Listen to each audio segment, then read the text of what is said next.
गजानन भूतगणाधिसेवतं कपित्थजम्बूफलचारुभक्षणम् उमासुतं शोकविनाशकारकं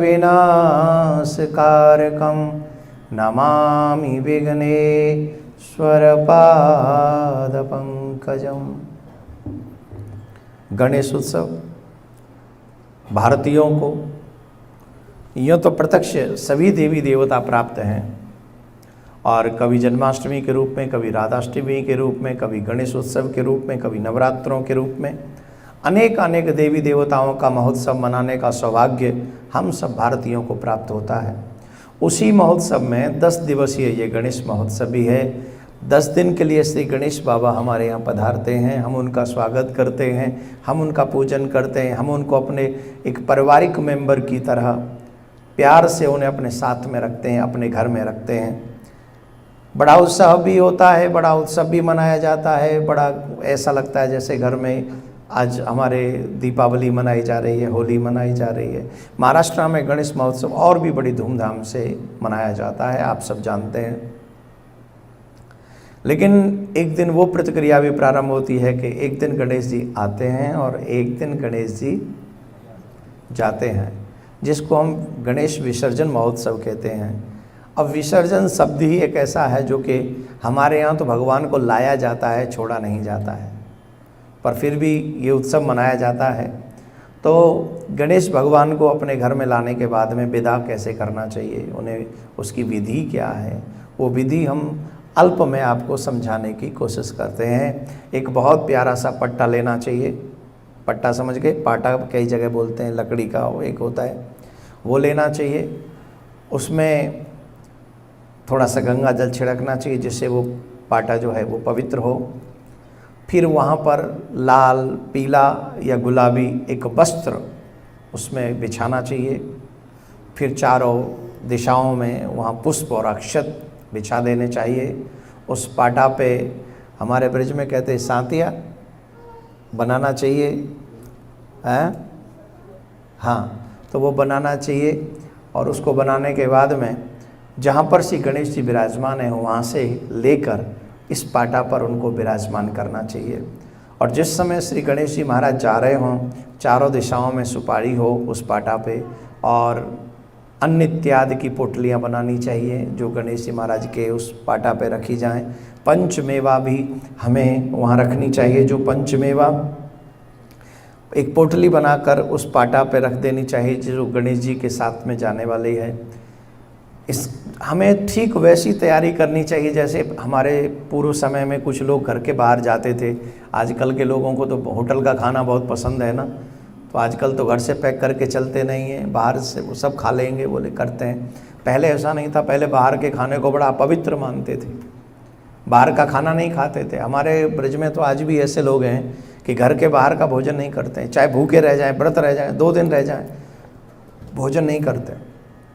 पंचमेवा अन्न इत्यादि की पोटलियाँ इसलिए गणेश जी महाराज के साथ में देनी चाहिए, जैसे हमारा अपना कोई प्रियजन जाता है तो हम उसके लिए भोजन इत्यादि की व्यवस्था करते हैं और उनको विदा करते हैं। ठीक वैसे ही गणेश भगवान के साथ में हमें ऐसा व्यवहार करना चाहिए कि हमारे अपने हैं वो, और हमारे अपने आज जा रहे हैं 10 दिन हमारे साथ में रहने के बाद, तो विदा करें पूरी व्यवस्था के साथ में।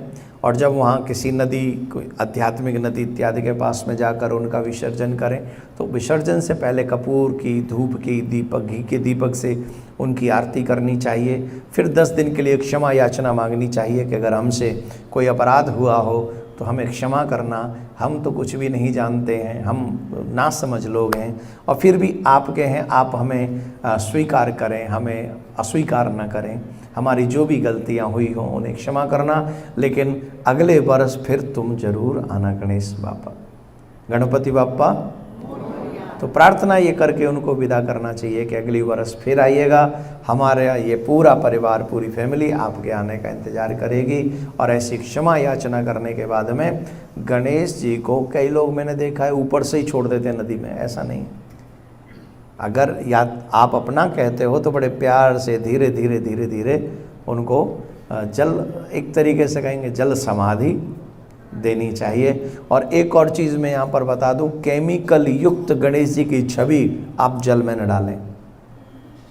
पहले समय में गणेश जी की जो छवि थी सिर्फ मिट्टी से बनती थी, और मिट्टी से बनने का मतलब ये होता था कि मिट्टी जल में मिल जाती थी, तो उससे जो पर्यावरण है उसको कोई नुकसान नहीं होता था।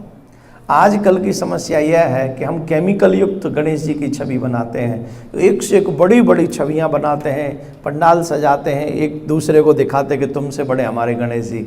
अरे गणेश जी तो बाबा भोलेनाथ के बच्चे ही हैं, तो हमें बड़ा दिखाने की ज़रूरत नहीं, श्रद्धा बड़ी रखनी चाहिए। आपको ये भी ध्यान रखना है हमको गणेश विसर्जन से पहले कि हमारे गणेश जी, वैसे अब तो विसर्जन का ही समय है, ये बात नेक्स्ट ईयर शायद आपके काम आ जाए, कि हमें गणेश जी मिट्टी के ही बनवाने चाहिए, जिससे जल को कोई नुकसान ना हो, पर्यावरण को कोई नुकसान ना हो।